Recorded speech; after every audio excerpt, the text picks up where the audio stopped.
This morning I spoke a little bit about the governance opportunity and some of the stakeholders who are going to be involved in this. And today we've heard from a number of those key stakeholders representing a wide range of different parts of this industry. And one of the most important stakeholders in this entire debate and in this space is academia. And it's one of the groups that we analyzed in great depth in the book. And academia and academic institutions can have a really important role in a lot of different parts of this. And the main one is in spreading knowledge and insights and research. And in fact, there are a number of universities already that are doing a lot of really great pioneering work in this. Stanford and Duke, for example, teach courses on Bitcoin and blockchain technology, both in their business schools and to undergraduates, to help them better understand this and run programs to help them get familiar. But perhaps no school is more advanced or further along in pioneering the space than MIT. And today we're very fortunate to have as the moderator for our next panel, Brian Forde, who runs the Digital Currency Initiative at MIT. Brian spent the past 10 years at the nexus of technology, business, and public policy. As the head of the MIT's Digital Currency Initiative, he does produce world-leading research and insights, but he does much more, and they do much more. For example, they support the technical development of the Bitcoin core protocol and have on a completely unbiased basis for the better part of 6 months. They support the development of key applications and support companies who are developing new types of technologies and new types of businesses. They engage actively in the policy discussion as well and have had a leading voice in engaging with other stakeholders. Brian is someone who we actually interviewed for the book 6 months ago, and with great prescience and foresight, he said, if you look at the debate today, and this was 6 months ago, if you look at the debate today over the block size, is it really a debate about the block size, or is it a debate about governance? And he said that 6 months ago, and today that's an issue that still remains unresolved and still remains a key technical question. So he identified very early on that bringing together different stakeholders to collaborate in a way that is inclusive and open is the best chance for this to be successful. The panel, it's great that we ended the last panel on how do you enable innovation without stifling, or rather while still also protecting consumers, because that's exactly what we're going to be discussing here today. So it's my great pleasure to introduce my friend and a leading pioneer in the space, Brian Forde.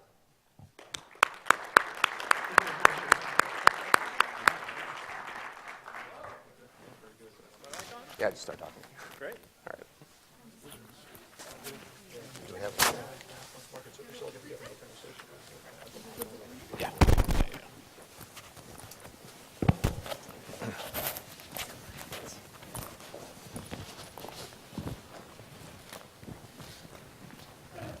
I think we're waiting on one more. As she gets her microphone on. Well, it's great to be with everyone today. I see a lot of friendly faces that I haven't seen in a while. And I think the goal of today's conversation, or this panel's conversation, is to talk about consumer protection. And how might you have consumer protection while also ensuring that we have vibrant innovation as well. So sometimes it's a tricky line to walk, but an important line to walk. As we look at protecting consumers in this space.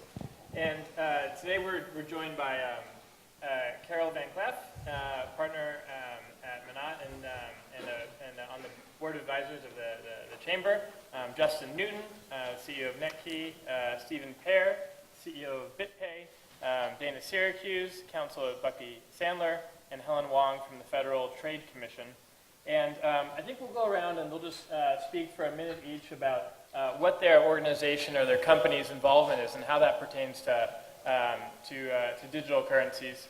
And then we'll jump right in with the questions. I'm Helen. I'm an attorney in the Division of Financial Practices at the FTC. So the FTC's efforts in the virtual currency and Bitcoin space is pretty similar to our other mobile payments cases, and it's part of our broader focus on fintech. So consumers today have lots of options to store, share, and spend money, and Bitcoin is an excellent example of that. And our view is that these emerging financial technologies can empower consumers by giving them more choices and more convenience. But our point is that basic consumer protection principles always apply regardless of the platform. And I'm Stephen Pear. I'm the co-founder and CEO of a company called BitPay. We are the world's largest Bitcoin payment processor, having processed a few million transactions over the last 5 years. We were founded in 2011, which makes us one of the oldest Bitcoin companies in the industry. We process roughly 4,000 transactions a day, consumer transactions where people are buying a good or a service. Hi, I'm Justin Newton. I'm the co-founder and CEO of Netki, and we're focused on infrastructure layer solutions that help blockchain providers and blockchain solutions with ease of use as well as identity and compliance. I'm Carol Van Cleef, and is this fully working? Maybe I'm not on. Okay, hopefully that. There we go. So I'm Carol Van Cleef. I'm a partner with Manatt, Phelps & Phillips, a law firm, but I also do a lot of consulting-related work with clients, strategic advising, as well as legal advising. I've been involved with the Chamber, I think, almost since its inception, and I have a number of personal and professional projects in the blockchain, Bitcoin, and broader digital currency space. My name is Dan of Syracuse. I am counsel with BuckleySandler. I am in the cybersecurity and data privacy group. Also do a lot of work in payments and in the fintech space. Represent a number of clients in this area. It's a relatively new job for me. I've only been there for about a month. Just prior to that, I was Associate General Counsel at the New York State Department of Financial Services, where I worked on, among other things, the BIT license, New York State strategy around regulation of virtual currencies and emerging payment systems, and that brought me into contact with a lot of other kind of federal and international regulators as they work through their own strategies. Wonderful. And one thing we wanted to just get a quick check on, so we know at what level we can speak at. How many of y'all are from government? Raise your hands. I won't raise my hand because that hurts the mic. And how many of you are technologists? Wow, a lot of technologists. And how many in private sector? Who are probably some technologists as well. And how many of you guys own Bitcoin? Majority. Okay. So I think I'm having some issues with the mic. I don't know if sound's working on that. But so one of the things that we were initially going to do, because they wanted us to do that, was explain how Bitcoin works. But I'm not sure we need to do that anymore, seeing that that we have so many people who are working on Bitcoin. So maybe, Stephen, do you want to explain, maybe I think one of the more interesting things is people get confused, especially when it comes to consumer protection, the difference between cash, Bitcoin, and credit cards, and some of the different traits, because, for example, if you drop 20 bucks on the ground, you don't go back to the government, right? So. Right. So the way to think about a Bitcoin transaction is very similar to, earlier in the day, Adam gave that demonstration of a $20 physical transaction. The way to think about a Bitcoin transaction is in the same way. You're sending value to a recipient, and the only way you can recover those funds is if you ask the recipient to return them. So we caution people to think of it in the same way you would a cash transaction. Now, having said that, the way to think about Bitcoin is as a base layer protocol on top of which you can add back other capabilities such as reversibility, escrow-type payments, and so on and so forth. But a plain vanilla Bitcoin transaction is very much like a cash transaction in the sense that it's final. It's not going to, you can't reverse it. There's no third party that you can go to have that transaction reversed. And do you guys enable chargebacks? It's something that we put that onus on the merchant to define their refund policy. So our customers are the merchants. So if they have a customer that asks for a refund, then if the merchant instructs us to do that, we'll send a refund back to the buyer. And we do that on a regular basis. Every day we process refunds for one reason or another. Either You know, sometimes it's the mechanics of the transaction. A buyer might overpay or underpay, and they need to get a refund. Yeah. I think, you know, one of the other things that I think sometimes we forget is that while you can use credit cards for electronic transactions, cash is more challenging. And so in countries where you have mostly cash-based economies, the ability, you know, internet is just a messaging platform. You can't use it for transactions, and so it really helps increase online transactions, or it could in countries where it starts to happen. I think in Mexico there's 20,000 stores now where you can act as an exchange for Bitcoin, which I think is fascinating as it's a cash-based economy. But Helen, so are there specific consumer protection concerns that the FTC and other agencies have about Bitcoin? Well, there aren't specific concerns. It's like we're saying earlier, depending on the platform, the basic consumer protection principles also apply. But it's not just fraud. I think when people look at the FTC and some of the past virtual currency cases we've bought, specifically Butterfly Labs, we think that we're only concerned about virtual currencies when it's straight up fraud. But it's also just deceptive actions. So if you make a claim to consumer, it has to be true. So everyone here knows that there are no chargebacks, but if you are on a different platform that consumers might not be as familiar with it, you need to tell them and let them know. Do you want to explain a little bit more about Butterfly Labs? Sure. FTC versus Butterfly Labs is the FTC's first Bitcoin-related case.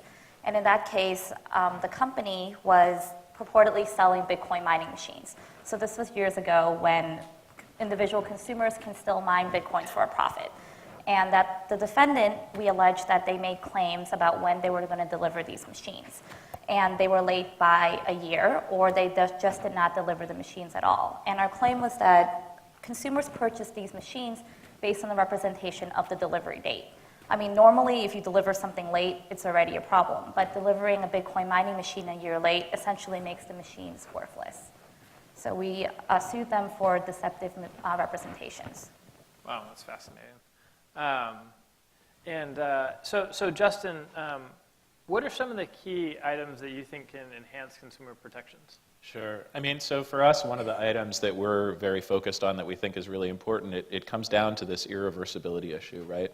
If you and I are exchanging cash face to face, you know, we see each other, I theoretically know who I'm transacting with and other things like that. And, you know, my recourse is a little better if you're right in front of me.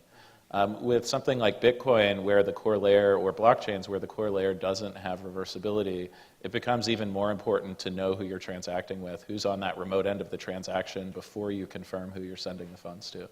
And so to me, that's like a key piece that's been missing from the core layer of the protocol that should rightly be handled at the application layer, not at the core, that needs to be added into a lot of the systems today.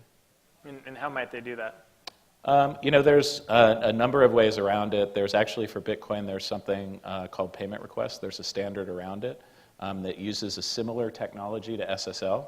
So what SSL does is a website takes a certificate where they have validated their identity, and they sign a web page to prove that they own the page and that the page hasn't been modified in transit, right?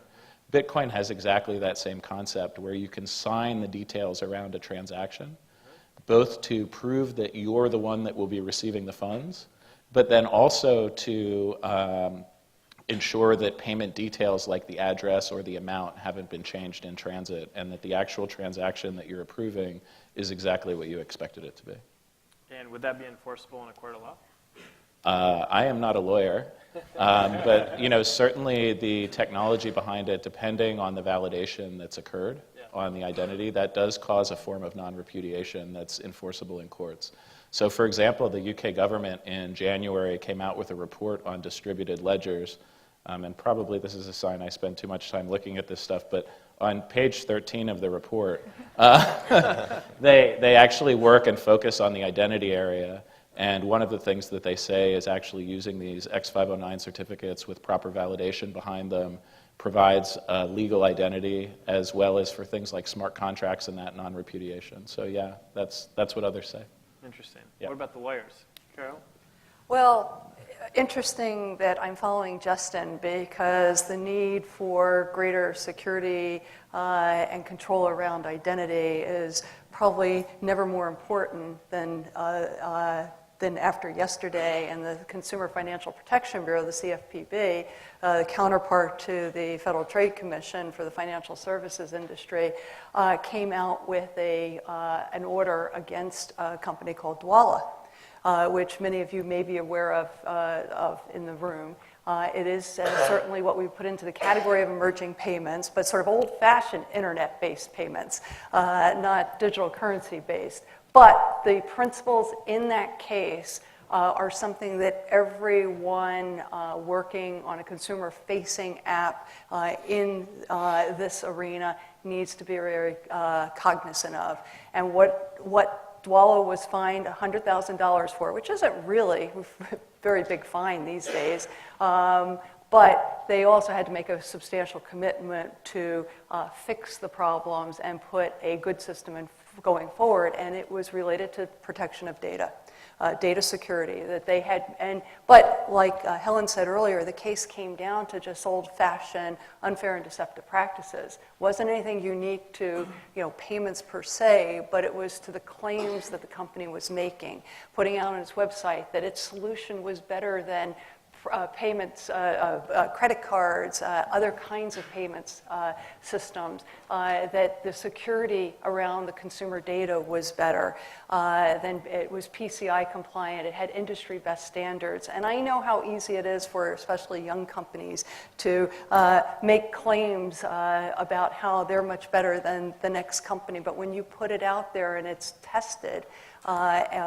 is actually tested, you open yourself up to the kind of challenges that might come in. And so the CFPB case is extraordinarily important. I think the other piece that was important about this, to alert all of you in the room, is they did not care about how Dwolla was regulated.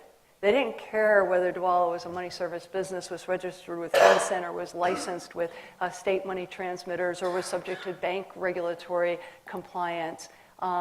They just established jurisdiction because it was related to payments, and they ran with that jurisdiction.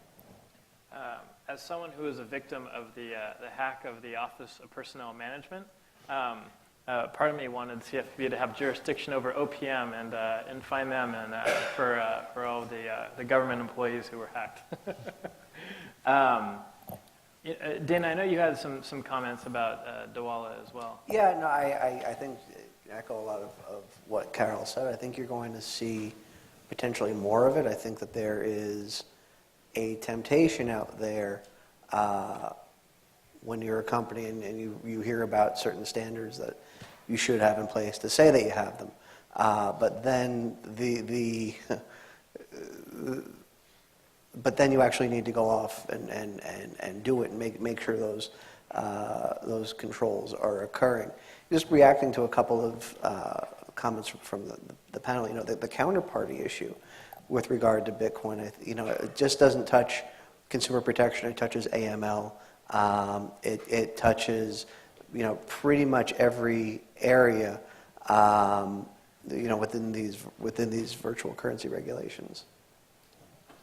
If I might add just a little footnote here, is that Dana was modest in his introduction, but he was the primary draftsperson of the New York DFS rule. And I know one of the more criticized provisions of that rule was the requirement for companies to have cybersecurity programs. Yes.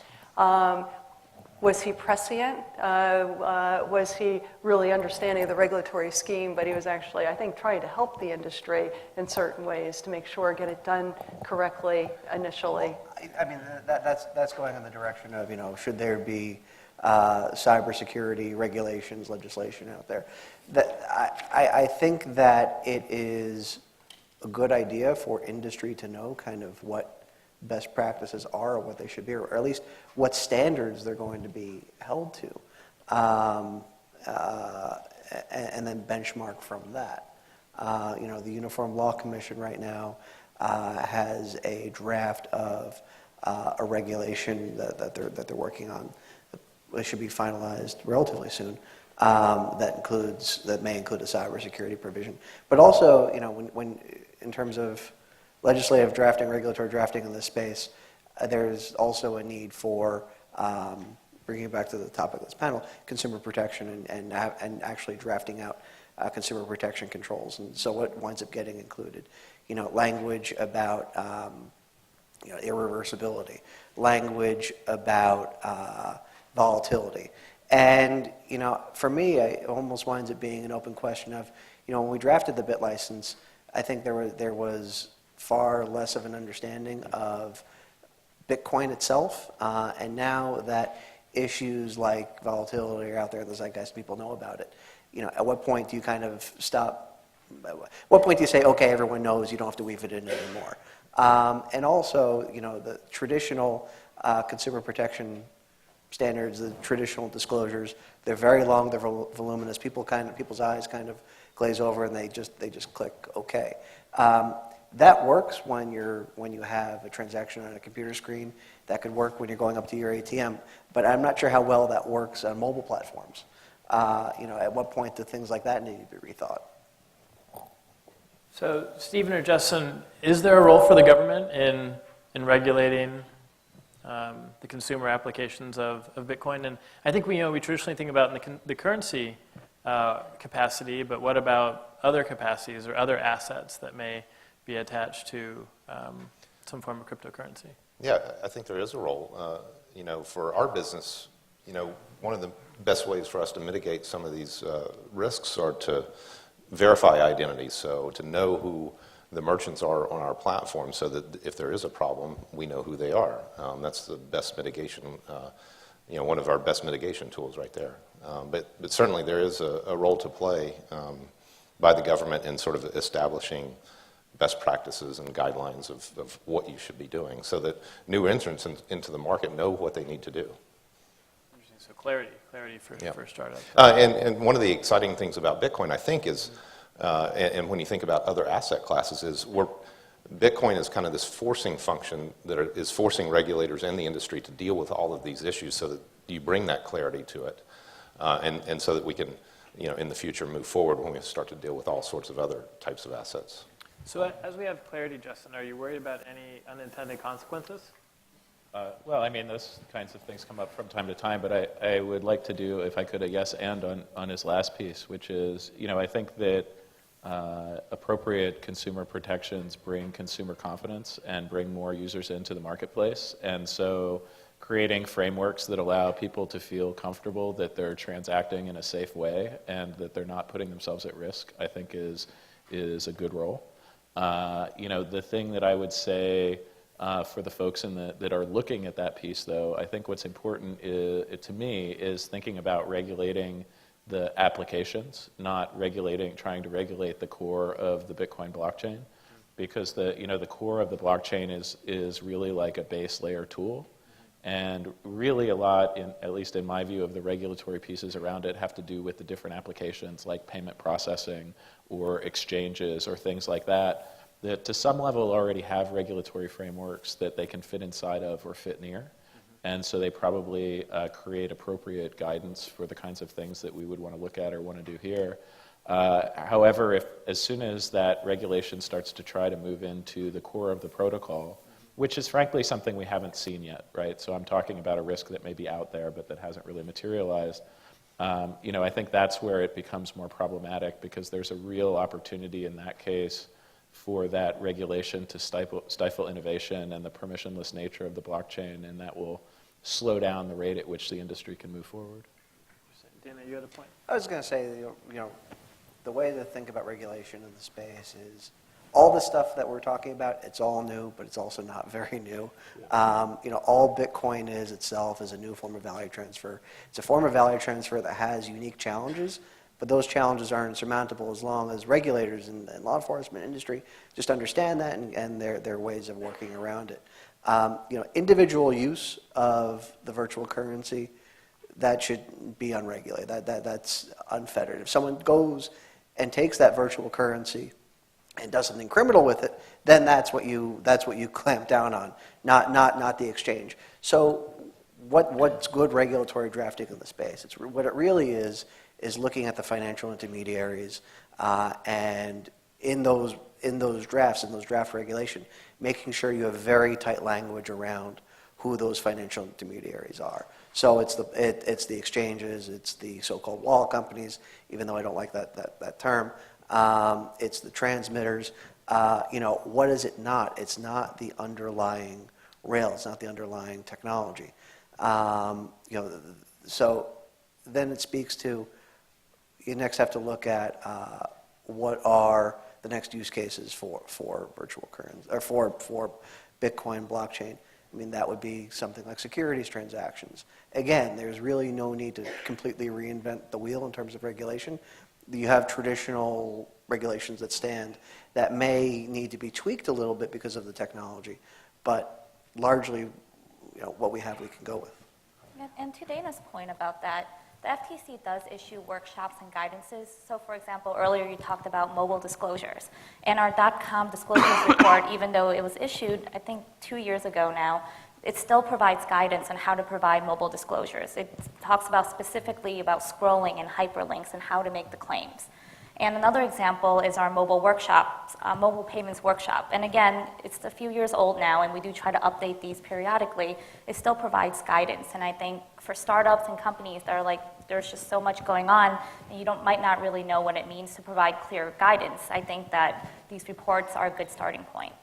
If I might, I think there's another piece here, and we're talking right now more or less about the consumer-facing applications, but to Justin's point, as we're taking that technology and whether the technology is being partnered up with a banking institution or it's underlying some other type of an application, you have to look, if you're the company that's selling that technology, you need to understand who your partner really is, what their regulatory structure is, and how you're playing within that regulatory structure. Because one of the concepts that's out there that is really tripping up fintech companies is a failure to understand that they may in fact be deemed an institution-affiliated party if they partner up with a bank. And with that comes real consequences.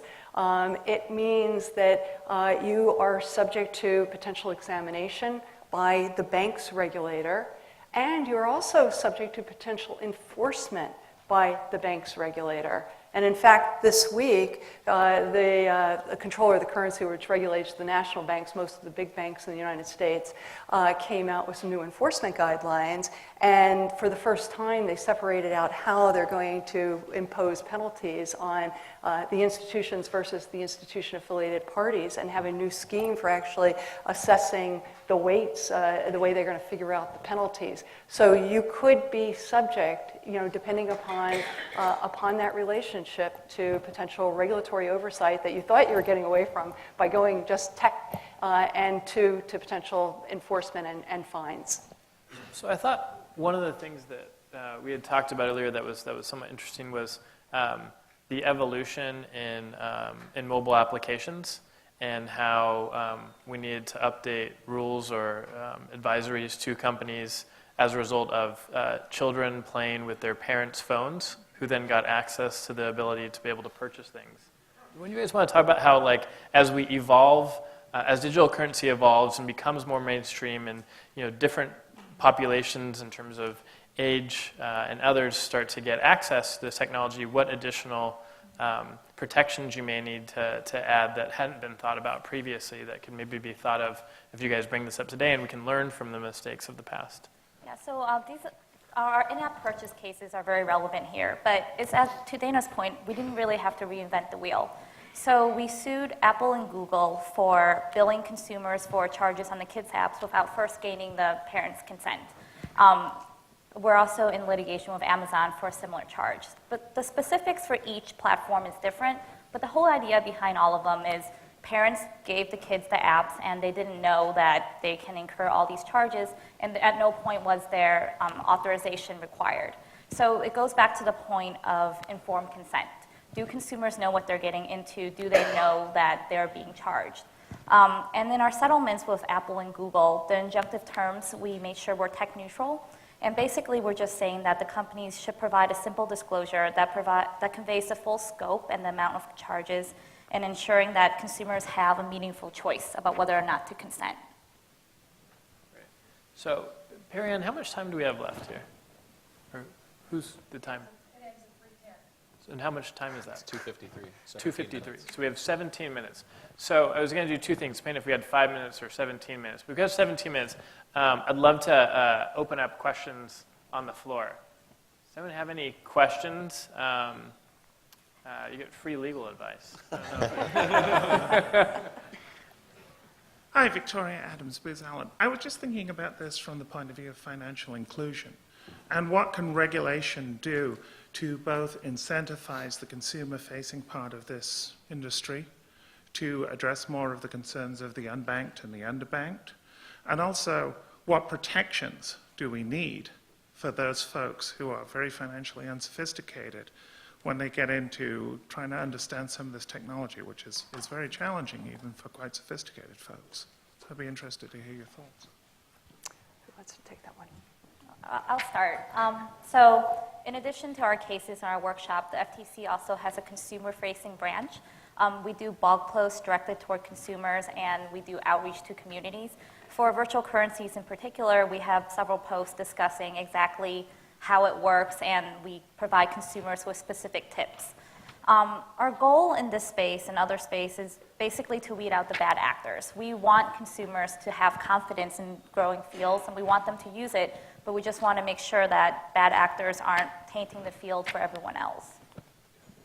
I think the other key part of that is making sure that the entities that are being trusted by the consumer are fully vetted, go through a licensing process, and are well capitalized to make sure that there's enough money on an ongoing basis, enough money in a potential wind down scenario, so that a consumer won't be adversely affected.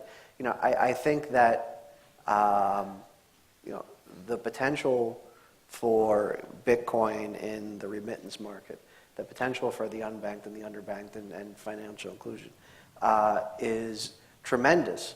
The difficulty, again, in terms of individual sophistication is the volatility. There's also, there are numerous coins out there, making sure that whichever one people get involved with is one that's reputable. Lots of concerns like that. And I'd like to add that we do have another issue out there, and that issue is the 800-pound gorilla, and it's called anti-money laundering compliance. And for all the problems that the banks are struggling with, and the traditional money transmitters are struggling with in this arena, they're the same challenges that are faced, that often the underbanked or unbanked come with less than a full slate of documents that they need to establish appropriately their identity. So that's a major challenge in trying to bring this inclusion into this area. And you come head on to your AML compliance, customer identification protection requirements. That gets into a whole discussion of, I think in order for this to grow, in order for the space to get bigger, you need to have a whole reevaluation of what is identity and what should be accepted. If you're dealing with the third world, a passport or a birth certificate, that may not be good enough, but that person may have a social media profile that you can put together different metrics to create an identity that could potentially be just as acceptable. Thanks. So I have a question about the data security framework. So we have a couple folks, in the industry side, and then those giving advice. Where can these companies look, these startups in the fintech space? Are there answers to questions of what does our data security compliance program need to look like? Or are we still in the point where it is an amalgamation of FTC and now CFPB, possibly other financial regulators with or without disclosed enforcement actions that these companies have to piece together? I haven't quite seen a space like this, and I apologize. I'm with the Energy and Commerce Committee in the House, and the number of compliance folks that are in these small startups is astonishing in this space, and so I was just hoping that we could get a couple different perspectives on that. Specifically speaking around the security piece and best practices around that, There's kind of two things that are going on. One is there's actually an industry consortium called 4C that has worked on a series of best practices around security for wallets and others that are storing private keys or storing private keys on behalf of their users. And much like PCI or other compliance, they have multiple levels of compliance or of audit that you can go through based on the level of risk that you believe that you're taking on. And then the idea is that's kind of specifically focused around the industry-specific pieces of it that are new, which is a lot of the dealing with private key security and things like that on a large scale. And then the idea is to leverage other standards like SSAE 16 or PCI for the pieces of your business where that's actually more appropriate. So it's really a combination of existing security standards and best practices that are out there, as well as some industry best practices that 4C has put together that are specific to the digital currency and blockchain ecosystem. Now, what Justin is, I see this as two pieces of the puzzle. One is the protection of the keys and the data security around what's in the wallet. What the Dawala decision, CFPB decision focused on was the intake of the customer information for onboarding purposes and customer due diligence, and how carefully they were managing that data. The CFPB order is actually a pretty good roadmap. Now, there may be certain aspects of it that were negotiated, but I think that there's no coincidence that this order came out the way it did, as it was supposed to be a roadmap for the emerging payments industry on what was expected, at least with respect to management of the data coming in from the consumers. I think the other moving piece is, that there's almost like what is good, proper cybersecurity that kind of will touch upon all different aspects of your business, and then what is the government going to expect when they come in and do an exam. And very often there's overlap, but sometimes they're two completely different things. DFS, New York State DFS, has put out a letter to different federal regulators talking about things like what should go into a policy, talking about having a CISO, talking about doing audits, talking about third-party vendors. And I think that other regulators and other enforcement agencies are also kind of telegraphing in a very similar way what their expectations are. A couple of other resources. Oh, Sorry. No, go ahead. My point is just that the FTC has been in this space for a long time, and our orders are always public once we settle with a company, once litigation concludes, and they do kind of provide a roadmap. While every case is fact-specific, there should be themes that come out of these orders. And in the world of data security, the FTC and the banking regulators have had guidelines that were promulgated under the Gramm-Leach-Bliley Act, which goes back to 1999, ancient history now.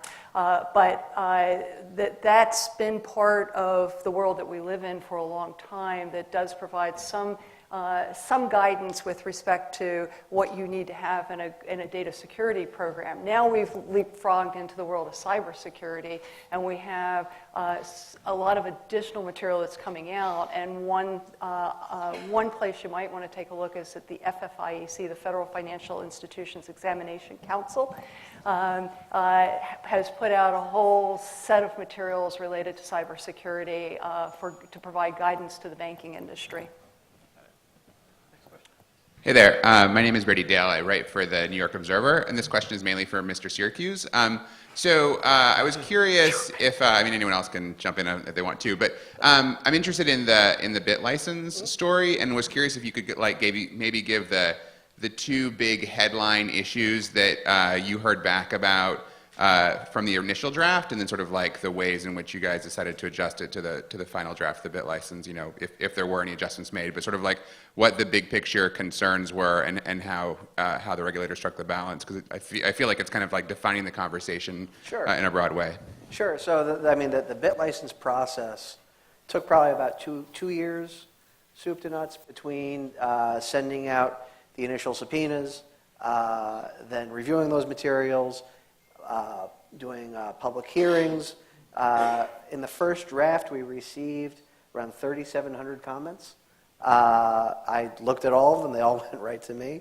And then, there were kind of a few big categories. I think some were, issues that were brought to our attention where we said, okay, this is something we need to be sensitive to.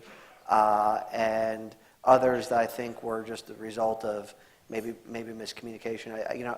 I think that a big one was probably having language in there that would exclude from regulation, essentially, technology companies that are building off of the ledger system.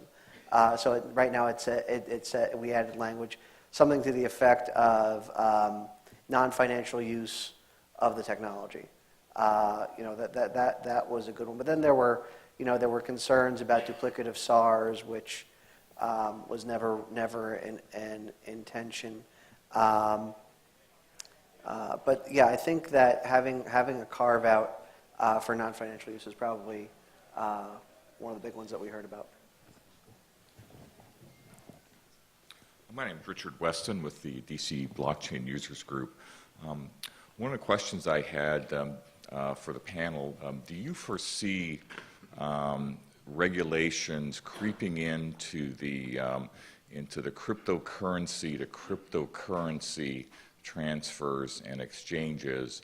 And if so, what areas do you think they would be regulating? I'd say they haven't. Yeah, it's already there. You have on the anti-money laundering side, you have registration with FinCEN as a money service business if you fit into the proper boxes. You have state money transmitter licensing issues to deal with. You have the consumer protection issues, and I don't know how many of you were here for Blythe's presentation earlier, but she made a comment about all these different regulators regulating things, and I thought about consumer protection because of our panel, and I started counting up how many regulators. We have the FTC and we have the CFPB at the federal level, but we also have the banking agencies. If you're interacting with a bank, you have the SEC. Then I started thinking about the states. You've got the state licensing. You've got 50 of those plus the District of Columbia.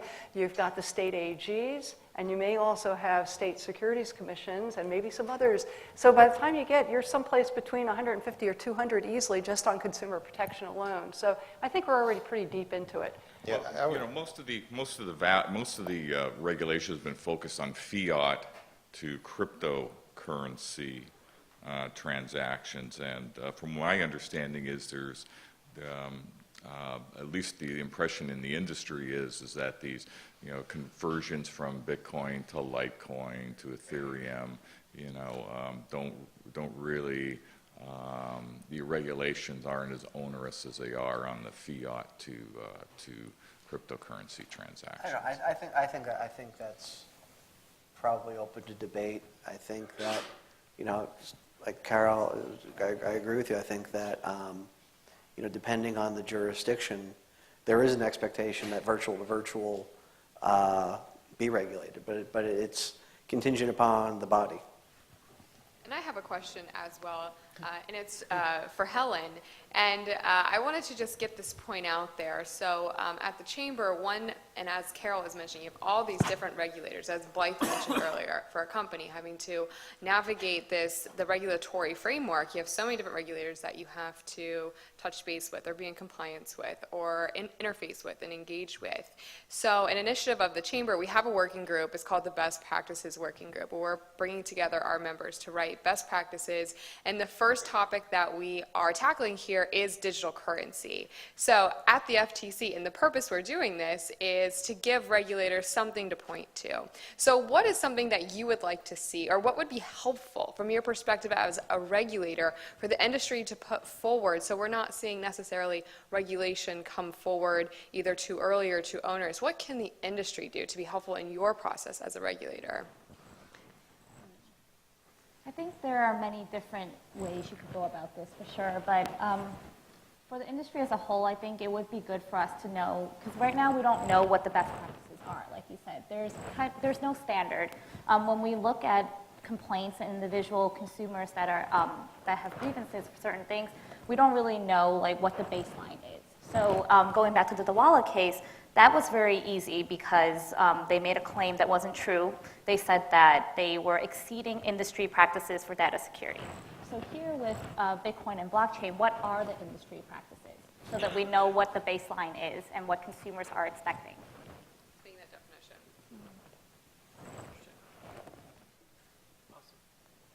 Well, I think there's probably still a lot of like comments and that are brewing inside of it. So why don't we have 5 minutes left, so why don't we each just take like 60 seconds last thoughts. Last thoughts. I was going to respond to that earlier question about creeping regulation. Another thing to be concerned about is interpretation of existing regulations. A lot of the regulations aren't really that well written and can be interpreted in different ways. And so what we find is a lot of back and forth, a lot of debate about, what does this really say, this regulation? And both at the state and federal. Everywhere. And to answer the other question about, how do startups figure this stuff out, it is very much, an information gathering exercise. And, we dealt with that by hiring Visa's former head of AML. So hiring somebody from that has deep experience in compliance and regulations is kind of key for startups in this space. For me, I would say it's a couple of things. One is I would echo what Stephen said, that it's sometimes difficult to have full regulatory clarity around what's going on, and so that's an area that would be helpful. Another is to maybe expand on what Carol said a little bit. Many of our companies and businesses aren't just touching U.S. jurisdictions. We're actually touching global jurisdictions. So when you start to talk about those 200 regulatory bodies, that's just one country. And there's 190 some more of them that we may touch in some way. And so it becomes really complicated, especially when you're a smaller company that's trying to do a few things with people out of your living room and things like that, to have like a global compliance framework the day that you start up. And so anything that can help with that clarity so that we're doing the right things for consumers while still making sure that we're building our businesses in a way that is safe for both the consumers and us as the entrepreneurs would be very, very valuable. I have a couple takeaways. One is, again, with respect to the Dawala case, it underscores something we've seen coming out of the CFPB before, is that it matters what you're doing from the very beginning. And I have worked with a number of companies that said, okay, in the next round of funding, I'm going to take care of my web disclosures and so on. They're going to go back with a CFTC or a CFPB, and they're going to look at the whole record. That's one. Two is, Dana mentioned the Uniform Law Commission effort on digital currencies. He and I spent a better part of more than a weekend a couple weeks ago participating in the effort. And that's something to watch carefully. It's to be a new model code like the UCC for digital currencies, digital assets. Don't expect it to achieve miracles, though, because it has to be adopted by each of the states, and that's a process that could take literally years. So those are things to keep in mind. And the last piece is that I mentioned earlier about, if you're a company in the blockchain space partnering up with a financial institution, understand who your partner is in that process. Likewise, for the banking organizations, you need to understand who your partners are as well. We have the regulatory environment that the banks live in is a very different environment than the blockchain industry as a whole is accustomed to. And as it moves more and more into the financial services industry, understanding that set of regulations is absolutely critical. I guess I have a few thoughts. I agree that the existing regulatory landscape, regulations that are drafted, legislation that's already drafted, it's confusing and it's not always clear. I think that there winds up being a danger when the industry tries to kind of guess, what does this mean? What does that mean? The thing that I encourage is active communication between industry and the government.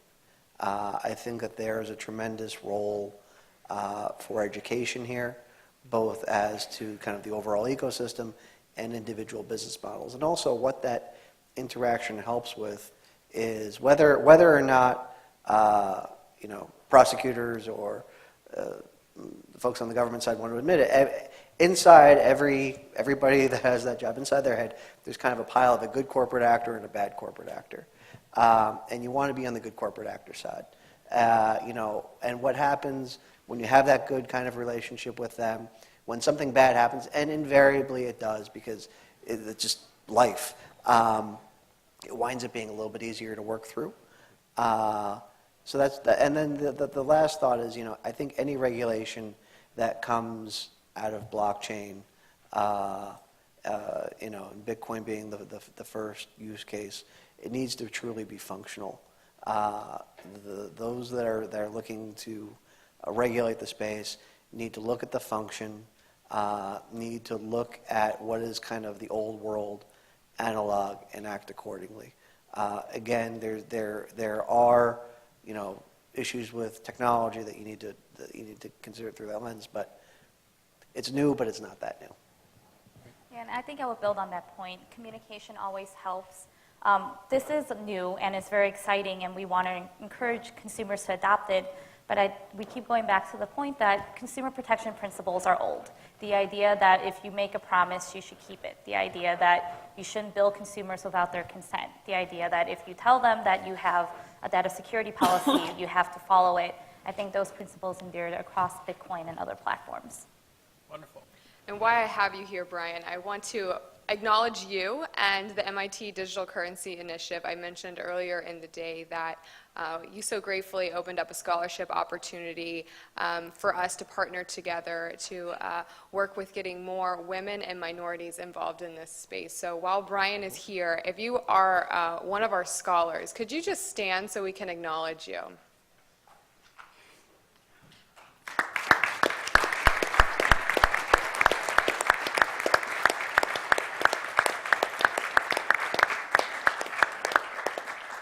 They're an amazing group. I had a chance to meet with them over lunch today, and they have a lot of amazing ideas. So please try and find them at some point today and share some of your knowledge. You have a lot of opportunities for mentorship here, and they have a lot of brilliant ideas that I hadn't heard before. So it'll be beneficial for everyone. So please try and find them and connect. So thank you, Brian, for making this opportunity possible, and thank you all for being interested and for participating in this special day with us. And also thank you to Justin Newton and Netki for sponsoring this panel as well.